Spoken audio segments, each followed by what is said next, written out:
कुठल्याही समाजाच्या आरक्षणाला धक्का न लावता मराठा समाजाला टिकणारे आरक्षण दिले पाहिजे अशी काँग्रेस पक्षाची पूर्वीपासूनची भूमिका आहे.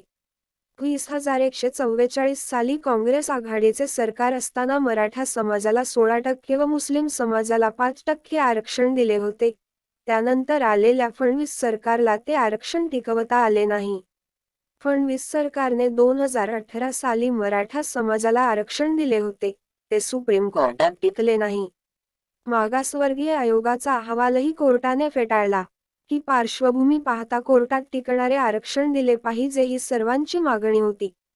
महायुती सरकारने आज मराठा समाजाला नोकरी आणि शिक्षणात दिलेले 10% आरक्षण कायद्याच्या, घटनेच्या आणि सर्वोच्च न्यायालयाच्या कसोटीवर टिकेल याबाबत शंका आहे, अशी प्रतिक्रिया माजी शालेय शिक्षण मंत्री, मुंबई काँग्रेसच्या अध्यक्ष प्राध्यापक.